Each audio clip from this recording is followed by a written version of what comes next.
BIWT এর উচ্ছেদ অভিযানে ২৪তম দিনে রাজধানীর মিরপুর এলাকার তুরাগ নদীর তীরে অবৈধ স্থাপনা উচ্ছেদ কার্যক্রম চলছে। এই মুহূর্তে সেখানে রয়েছেন রিপোর্টার মাহমুদ রাকিব। বিস্তারিত জানতে সরাসরি চলে যাচ্ছি তার কাছে।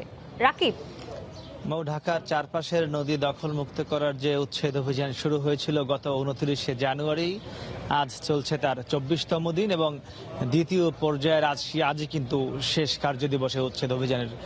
আজ আমরা আছি রাজধানীর যে মিরপুর বেড়িবাঁধ রয়েছে তার ঠিক পাশে তুরাগ নদের তীরে।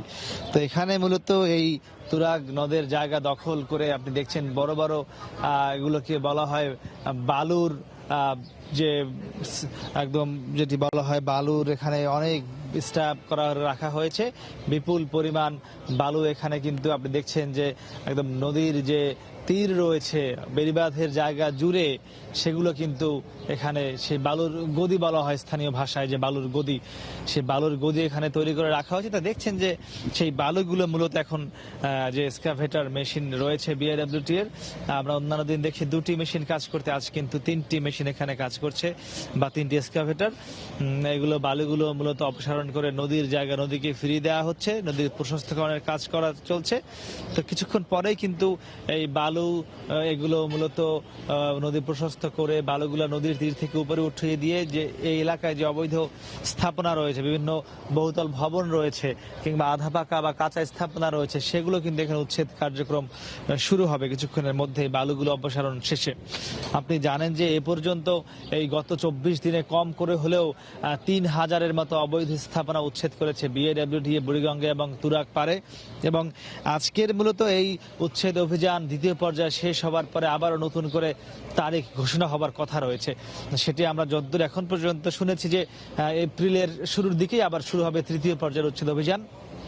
আপনি জানেন যে এই ঢাকার চারপাশের নদী বুড়িগঙ্গা, তুরাগ, এর পরে যে রয়েছে শীতলক্ষা বা বালু বা ধলেশ্বরী, এই সবগুলো নদীর পাশেই কিন্তু অসংখ্য অবৈধ স্থাপনা রয়েছে।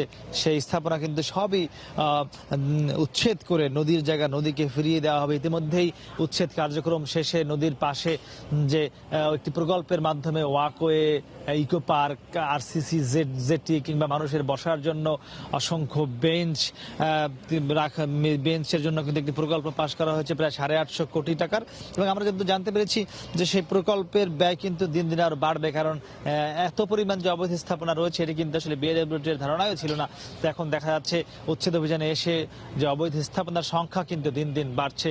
তো এখন বিআইডব্লিউটি বলছে যে এই যত স্থাপনা আছে নদীর দুপাশে সবই কিন্তু উচ্ছেদ করে নদীকে যে কোনো মূল্যে তারা প্রশস্ত করতে চান। এবং তারা বলছে শুধু উচ্ছেদই নয়, এই যেমন আজকে যেমন অপসারণ চলছে, এই ধরনের যেগুলো ভরাট রয়েছে সেই ভরাটগুলো খনন করে নদীর প্রবাহ ফিরিয়ে আনা হবে। ইতিমধ্যে আমির নোমের নামে একটি হাউজিং পুরোপুরি অপসারণের কাজ চলছে সেখানে খুব বড় আকারে।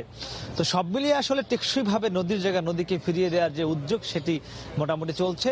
তো দেখা যাক আজ পরবর্তীতে কত দূর গিয়ে এই উচ্ছেদ অভিযান থামে।